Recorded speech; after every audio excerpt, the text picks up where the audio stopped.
tell that IFLTV MTK Global with me. I've got trainer and manager Dave Coldwell. We've just witnessed the press conference, a little bit spicy at times. The two men coming together. What seems to be a little bit of an altercation. Give us your view on it. I just think they're irritated. I mean, a lot of fans are irritated. They just want. It's been going on a long time. You know, the preparation, the build-up. All in all, you're talking a long, long time. So I think they're just irritated. They just want to get in the ring and fight now. Listen, a couple of days from fight, one man gets in one man's face when you don't really like him, you're irritated by him, you're going to shove him off you. That's all that happens. Are we to expect these things with a grudge amongst them? Is everything always sort of on the cards to happen? You've got to understand, Bellew's a fighter. He wants to fight. You know, when he gets to the last couple of days before a fight, he just wants to punch somebody. He just wants to fight. He's done all the training. He's done everything. He's done all the yapping and talking and all that sort of stuff. And it just comes to a point where he just wants to fight. And ultimately, whatever people want to think, it might not be hate, but there's dislike, there's irritation. That, you know, Bellew irritates David Haye, David irritates Bellew. Coming to somebody's face a couple of days before a fight, you're going to react. That's what it is. What did you make of Adam Morley's comment today, and in particular, a cast member from the In-Betweeners coming into the press conference? Oh, that was brilliant. Fair play to Team A. Did you enjoy that? Yeah, fair play to Team A. That was. They are the masters of media and publicity. Was that not a Bellew stunt then? No. We had no idea. Okay. Well, that was down to them. Brilliant. Yeah. So he's kind of, you know, he's laughing about it. That's how you should be. You know, if I'd have thought I'd have got Danger Mouse up here. Do you know what I mean? But he's beat me to it. So, you know. As much as Tony Bellew, David Haye, it's also the battle of the little giants. Yourself and Ishmael Salas. What are you trying to say? So you and him share shoes? Is that something that's gone through your mind? No. Would you wear giant shoes for training? No, the reason is that I'm quite mobile when I'm on the pads. Okay. And you can't really be mobile as such that, doing that. So yeah, I personally wouldn't do that, but he's a much better coach than me, and so it works for him. Do you know what I mean? He's 10 out of 19 world champions. Loving the modesty. You're a trainer of 2 world champions yourself. Yeah, 2 versus 19. A little bit of difference. Facts don't lie. But I'm not interested in who's the best coach, who's the tallest coach. It doesn't matter. All I'm interested in is who's the best fighter. That's it. Good job, because you're about 2 inches smaller than Salas, so let's not get into that. I'm not having that. No chance. Get him here. I'm not having that. Let's talk tactics. Tic-tacs. You're not going to give everything away. I appreciate I'd rather give that. You a tic-tac but will it be similar, in your opinion, to the way he set out to box from the first fight to the second fight? Who? Tony Bellew. Maybe not. He's more reactive than you're suggesting to what David Haye's going to bring. All I will say is the way that I train my fighters is not for one specific opponent's style, right? Because you could always have somebody that flips it around, has boxed a certain way all the way through the career. If he gets in against you, it's completely different, and you're like, oh, what do I do?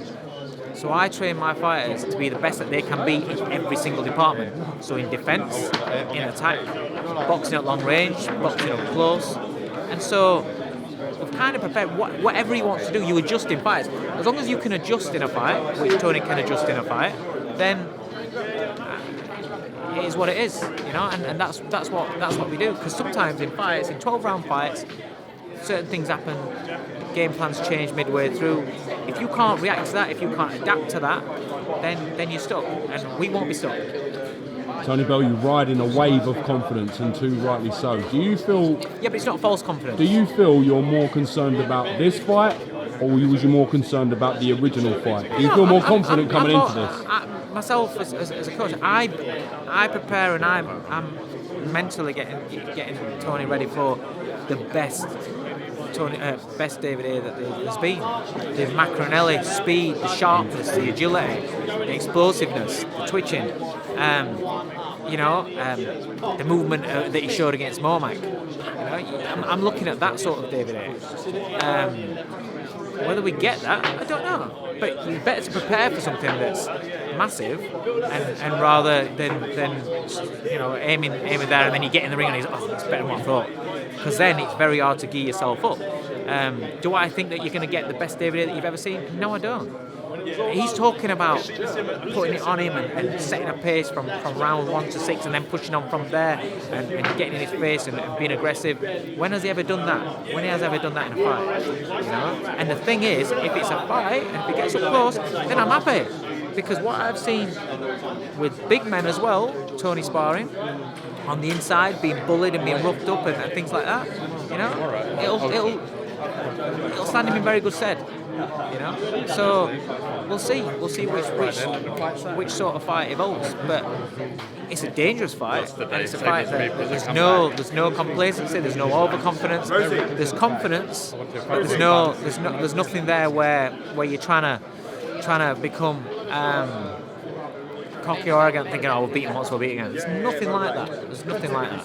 So regardless of what people think, sometimes people think because you're smiling and you're confident in yourself that you're cocky. No, it's not about being cocky. Yes, we're confident, but we're aware of the dangers. Tony's fully aware that David Haye, if Tony makes a mistake, can turn his lights out. He's fully aware. That makes you alert and makes you a better fighter. David Haye believes that Tony can't hurt him.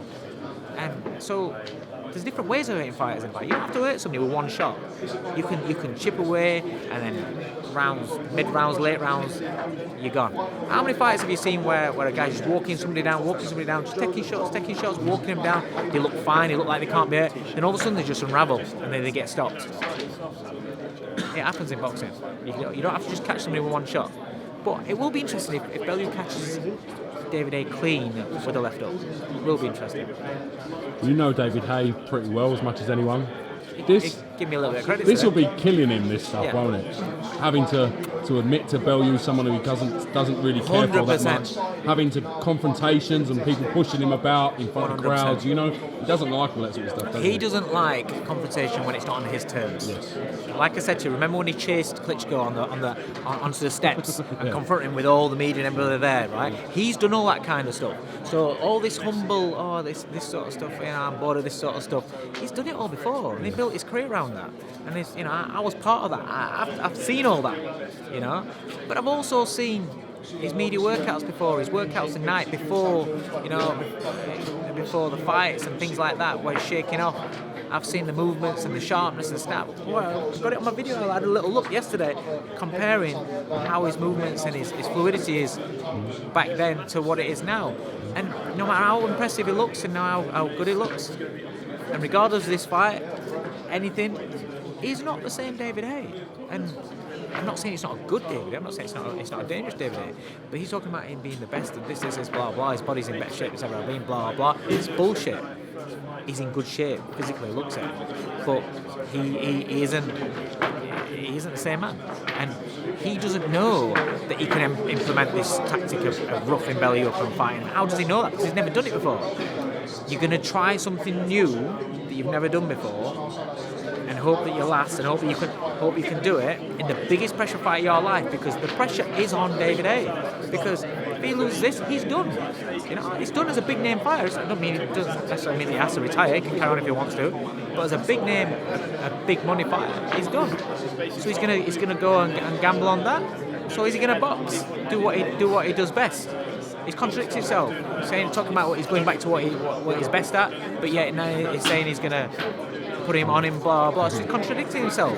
So does he know which one he's going to do? Does he trust in the tactics he's going to apply? Does he think that he can do it? If he's not been in a high-paced fight where it's give and take for so many years, how does he know that the little shots that Bellew's hitting him back won't empty his gas tank? It's all right saying I'm going to push on. Trust me, Bellew's not just going to stand here and just do this and let you just work away and do what you want if you want to put it on him. Trust me. Because he's still going to make you miss, and he's still going to clip you with little shots, and those little shots, if boxing was all about who hits the hardest, every world champion would be the most destructive puncher in their weight division. But there's plenty of world champions that aren't destructive punchers. So regardless of whether Bellew hits hard enough to hurt him singularly with one shot, Bellew definitely hits hard enough to hurt him as the fight goes on.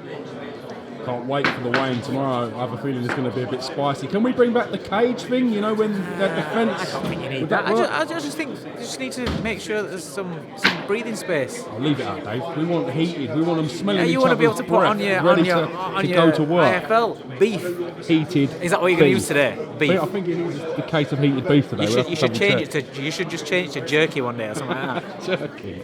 Can't comment on that. Dave Coldwell, thank you very much for your time today, sir. Mate, Catch you again. Thank you. Thanks, mate.